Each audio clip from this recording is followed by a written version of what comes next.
துன்மார்க்கனுக்கெல்லாம் பிரச்சனை வர மாட்டேங்குது.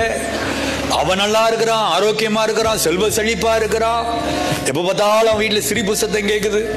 ஆனா நாங்க ஆண்டவரை தேடுறோம், டெய்லி ஜெபம் பண்றோம், பைபிள் வாசிக்கிறோம், கர்த்தருக்கு பயந்து நடக்கிறோம். எங்க வீட்டுல இவ்வளவு உபத்திரவமா, ஏன் ஆண்டவரே இப்படி நடக்குது என்று நீங்கள் கேட்டால் உங்களுக்கு ஒரு குட்டி கதை சொல்றேன். ஒரு மரத்துல 2 புறா உட்கார்ந்து இருக்கிறது. வேடன் போகிறான், துப்பாக்கி வச்சிருக்கிறான், அப்படின்னு சுட்டான். 2 புறாவும் கீழே விழுந்துச்சு.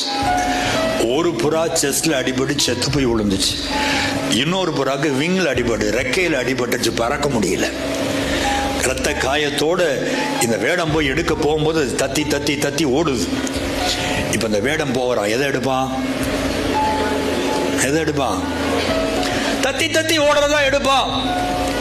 ஏன் எடுப்பான்னா, இந்த புறாவை குறிச்சு அவனுக்கு கவலை இல்லை. இது செத்து போனது இங்கதான் இருக்கும், இது எப்பனாலும் வந்து எடுக்கலாம். ஆனா அதை விட்டு என்ன ஆயிரும்?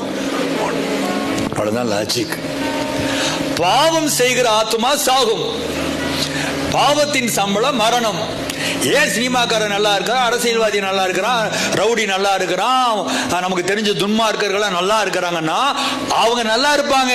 ஆத்துமா செத்து போனது. அவர்கள் பாவம் செய்து ஆத்துமா செத்து கிடக்கிறபடினால் சாத்தானுக்கு தேவை நம்முடைய சரீரம் அல்ல, நம்முடைய ஆத்துமா. ஆத்மா தானே நித்தியத்தை நிர்ணயம். ஒண்ணு நரகத்துக்கு போகும், இல்ல பரலோகத்துக்கு போகும். எப்படியாவது இந்த ஆத்மாவை தாம் பக்கம் நரகத்துக்கு இழுக்கணும் தான் அவன் ட்ரை பண்றான். ஆனா இவர்கள் ஏற்கனவே பாவத்தில் இருக்கிறபடியினால் அவங்களை டிஸ்டர்ப் பண்ணவே மாட்டான். ஏன்னா 100க்கு 100 இந்த ஆத்மா நரகத்துல வந்து விழுன்னு அவனுக்கு கேரண்டி. எப்படி இவன் அங்கதான் வரப்போறான், இவனை ஏன் டிஸ்டர்ப் பண்ணி? நல்லா இருப்பா ராஜா, உனக்கு என்ன வேணும்? பணம் வேணுமா? இந்த புகழ் வேணுமா? இந்த பேர் வேணுமா? இந்த எல்லாம் கொடுத்து கொடுத்து அவங்களை கொழுக்க வச்சிருப்பான். இயேசுநாதரை பார்த்து சொன்னா, என் காலில் விழு, பூமியை உனக்கு தாரேன். அதனாலதான் சினிமா நடிகர்கள்லாம் அவ்வளவு சம்பாதிக்கிறாங்க. கோடி கோடியா ஒரு படத்துக்கு 100 கோடி 150 கோடி. நமக்கு அதை நம்பவே முடியல.